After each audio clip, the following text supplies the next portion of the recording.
start on the ground with Lynch. And he's got room. And he's going to get this one across the 30-yard line. Give him 12 yards that time and an Oakland first down. Well, one unit I know you want to watch is that offensive line. If they keep clearing holes like that, it could be a long night defensively.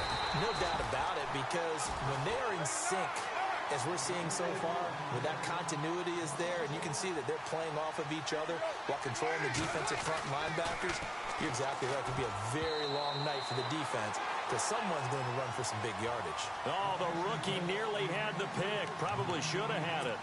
Third down now.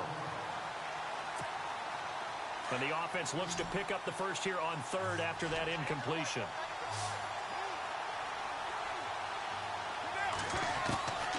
Shotgun now for Carr. And he fires one that's intercepted.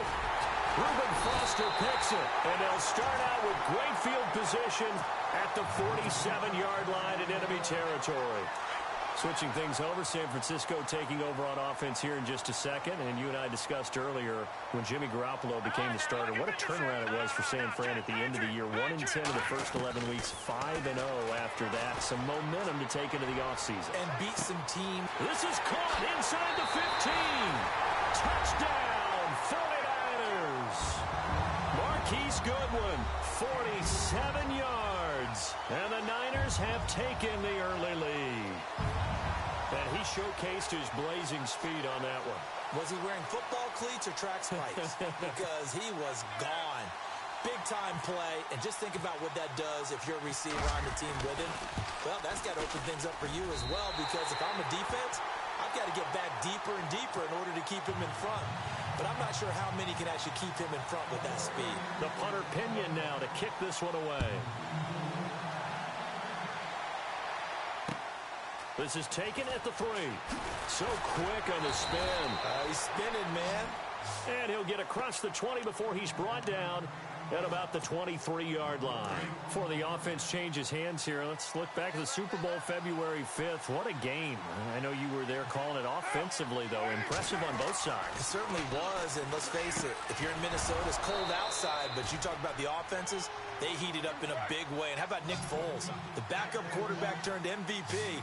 373 yards, 3 touchdowns, and, of course, the big one receiving on the Philly special. Quite a story. And as you and I were talking about off air, it was just a fluid game. Not a lot of penalties, just really clean play. Exactly the type of game the NFL needed for the audiences at home watching the game and, of course, people in attendance.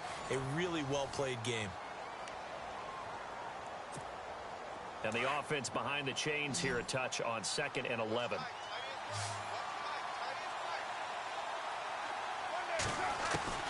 From the gun, it's Carr. Into heavy traffic, and it's intercepted.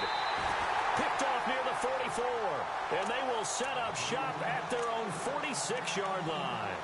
So the football switching hands here in just a second. And, you know, Tom Brady, just to go off on a tangent for a second, may have lost the Super Bowl. But third MVP this past season, and what he did at age 40, really something, right, Charles? Absolutely phenomenal. Ended up beating out Todd Gurley, the running back for the Los Angeles Rams. But he would have traded it for a Super Bowl win, don't you think? How about this? The last 9 NFL MVPs to play in the Super Bowl that same season, 0-9. Yeah. You go all the way back to Kurt Warner in, what, 1999, where he won the double? We were going over that stat earlier. That is hard to believe. But he would have been the MVP had the Patriots pulled that one out. Yeah, he still has 5 rings, though. 5 Super Bowl titles for Brady.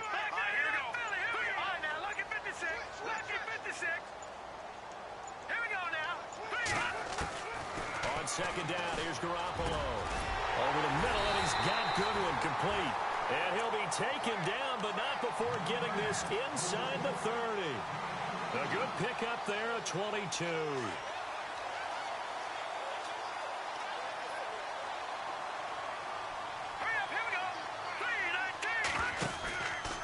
First down, a run with Hyde. And he's going to fight his way forward here for a modest gain. Give him 5 on the carry there, and it'll be second down. Now whistles, and the Raiders are going to signal for a timeout.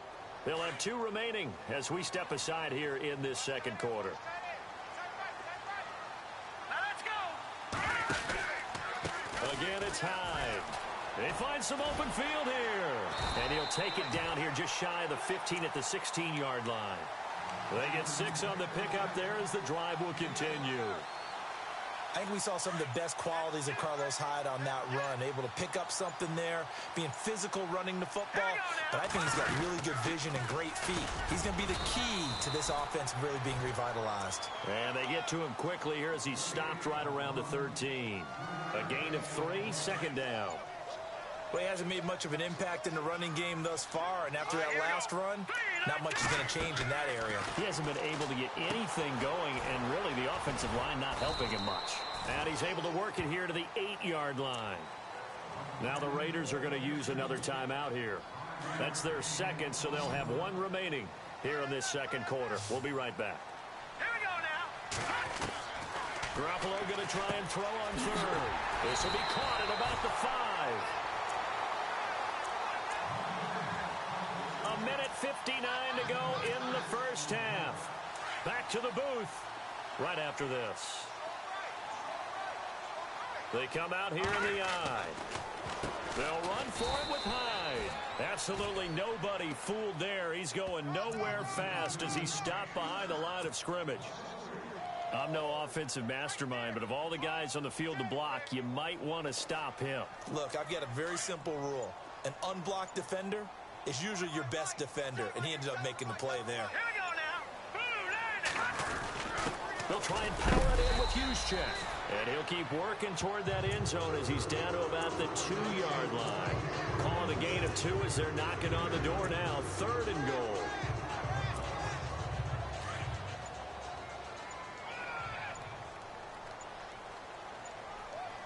All right, here we go. Here's Hyde, 3rd and goal. And this will result in him losing yardage back to the 3. That'll make it 4th down after a loss of 1. Now, this feels like old-school football because this has turned into a good old-fashioned goal line stand. So on offense, what do you do now? Do you decide to run it or throw it if you go for it on 4th down? And play is stopped here. Timeout. It's the defense calling the timeout here. And with halftime on the horizon, they'll be out of timeouts from here forward. A field goal would make it a 2-score game, but they're going to go aggressive. They're going to try this thing on 4th and goal. They'll go for it. It's Garoppolo. And it's complete. In the end zone. Touchdown 49ers. And that'll give them a 2-score lead here, but I'm looking ahead. They just want to hold it for the final moments here in the second quarter. They don't want to give up anything on the other side. No, not at all, because if they don't, it almost had the feel of an imposing their will score. And right now, they want to make sure they keep that and carry it into the second half. The punter Pinion now to kick this one away. Very short kick. This will be taken by one of the up men. And they'll be set up with good field position here as he gets this up over the 40-yard line. But before the possession switches here, I had written down that I wanted to talk about some of the awards this past season in the NFL. We know Brady was the MVP, but Todd Gurley, Offensive Player of the Year. How about that for a bounce back? Many were questioning whether he'd had a sophomore slump the season before. Didn't even get to 1,000 yards. Was a dominant force in 2017. How about his teammate Aaron Donald on the defensive side? He took home Defensive Player of the Year award. Yeah, very impressive. They had both sides of the ball. Sean McVay deserving, I think you would agree, of Coach of the Year. Yeah, definitely. I mean, what he did for the Rams when they went from last in the league in scoring to leading the league in scoring and winning a division title. And how about the New Orleans Saints? Rookie of the Year, offense and defense. Alvin Kamara on offense, Marshawn Lattimore on defense. And we welcome you back live now inside the booth alongside Charles Davis. I'm Brandon Gaudin, set and ready to rock for the third quarter. So both teams have their marching orders, and we'll get going again here in quarter number 3. And that'll carry over the back line of the end zone for a touchback. Here comes the 49ers offensive unit as they'll have it first to begin this third quarter. This is sort of what you would call a put-away drive, isn't it? They score here, especially a touchdown. It's almost out of reach. It certainly feels that way, and I think that they're going to call their plays accordingly because what you really want to do, even though you know the scoreboard is still up there and the game's going to go on, I think you can take the spirit away from another team, that their drive and will to come back and win can be taken with another score right here. Still third quarter, but you just get that feel. Yeah, they're teetering right there on the brink, aren't they?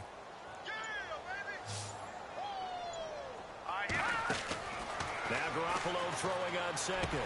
Space to maneuver at the 40. And Garrett Selleck here on the completion. And he'll be taken down, but not before he gets into enemy territory. A good pickup there, 26 yards. A 10th carry for Hyde.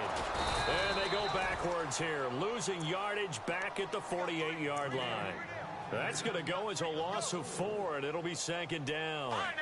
Sometimes with the running game, you just got to stick with it. Look, it's the third quarter, no time to panic. But that also doesn't mean you just do it the same way you've been doing it the entire ball game. Maybe change up some blocking assignments or run a few different plays, but stay with the overall.